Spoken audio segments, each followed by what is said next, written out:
I need to eat some more food, huh? Hey, kia ora. Helen Brahms here, coming to you live from Sun City in Arizona. Hope you're having a super fantastic, sparkling day. Welcome to Before the Dirt Nap podcast, number 1295. Did I actually change that? No, I didn't. This is show 2196. Wow. You can tell my brain is not in my head today. It's been like this all day. So sometimes life throws you a curveball. What curveball has life thrown me? Well, you all know I'm supposed to go on a cruise next week, and I forgot to bring the ducks over here. And I got these cool tags all written up to go on my little silver ducks, which are still sitting over there. So I could go play with the cruise ducks. I was all packed and everything else. Well, not all packed, but getting ready to get packed.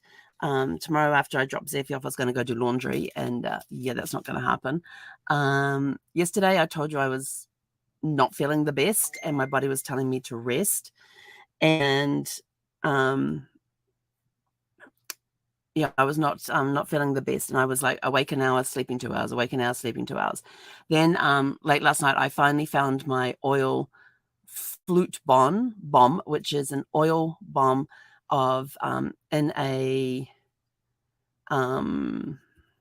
veggie cap, putting in 2 drops of frankincense, 2 drops of lemon, 2 drops of on guard, 2 drops of oregano, and 2 drops of tea tree oil. Flute, Floot. And yes, I know I have to keep tea tree oil away from dogs because that's actually toxic to them, and I definitely keep it away from Zeffy. And wash my hands every time I've dealt with it. And so I started that last night, 2 of them last night. My temperature was up. It was at 99.4. That was the highest it got. And then this morning I woke up, temperature was back in the normal range. It was actually at 98.7. So it was down, and it has come down since then. But it had a little green light on it. I got one of these little digital thermometer thingies. And so I was waiting for the COVID test to arrive because I ordered one yesterday because I was out of I buy them in packs of 5, and I was out of my pack of 5. So I got my COVID test this morning and tested it, and it came back negative very quickly. Like it says that you got to leave that little, put the 4 drops in the little receptacle thing and let it sit flat without moving it for like 15 minutes. After 5 minutes, it had 2 lines in there, and they just got stronger and stronger and stronger as the test went on. I thought, well, I guess that's a positive.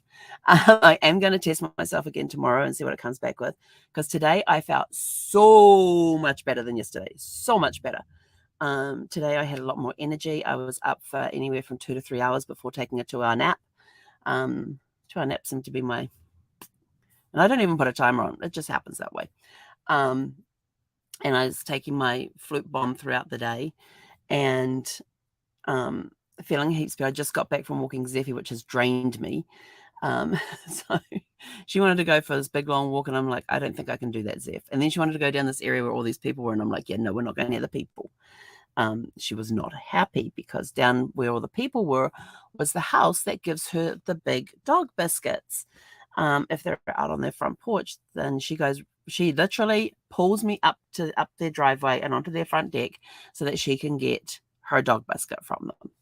And I was like, yeah, ain't doing that. We just stayed away from people all day today.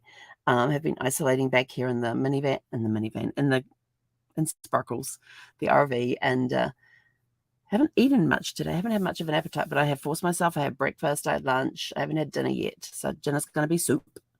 But, and because of my positive test today, I can't go on my cruise on Monday because the idea was to drop Zeffy off at the dog sitters tomorrow, and then head to and then come back, do laundry, get packed, and then on Saturday morning hit the road and drive out to LA, stay in a hotel there for 2 nights. And it was like the pre-cruise hotel that we had set up because we're going to do a thing together on the Sunday.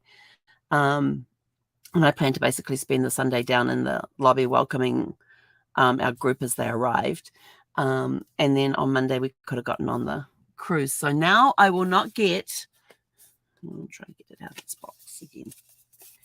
I don't know why I put it back in its box for safekeeping. So now I won't get to use my medallion. So I won't get to use that. I won't get to hide my cruise ducks. I won't get to see all my friends, my mastermind group. Some of them I have never met in person.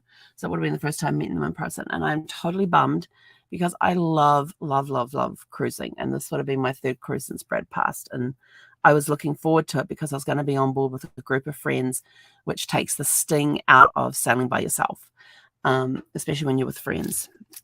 And that's part of the reason we started the Traveling Widows and Widowers Facebook groups.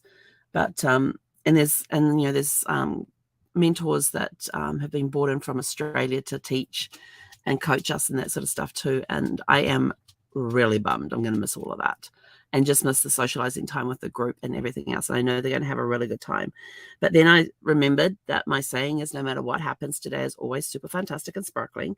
And I thought, okay, what can come out of this? I'm not getting to go on a cruise, which I am so bummed about. Did I mention I'm bummed about that? But then I thought, no, everything happens for a reason. Sometimes we get thrown curveballs. It's how we respond to them as to what the outcome will be.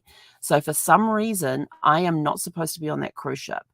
I don't know what that reason is, but it feels like I've got to get through this hurdle and then something better is going to show up. And I'm like, how can it be better than being on a cruise ship with these amazing mentors that are going to be on there?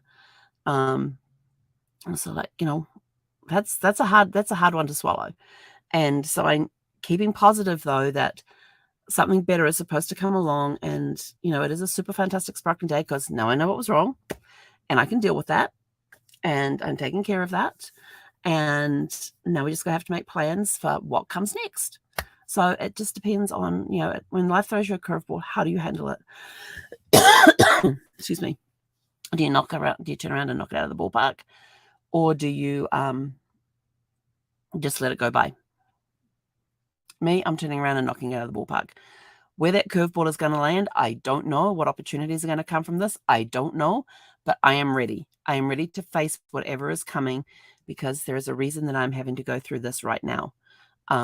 Everything happens for a reason. I don't believe in coincidences. I believe that everything happens for a reason as we go along in life. That there is a reason I'm not supposed to be on that cruise. I will find out next week with what happened, based on what happens here. And so I'm trying to get hold of the dog sitter right now to say, hey, this happened today. Can we tweak it slightly? Because there is a bunch of stuff that I would love to get done, but it means leaving Zeffie by herself for a few hours. And Zeffie doesn't do well by herself for 20 minutes. She whines when I just walk around, when I go outside and I walk to the locker to get the paper towels. And she can see me. She puts her front paws up on the screen door and she can stick her head out and she can watch me, and she's whining the whole time.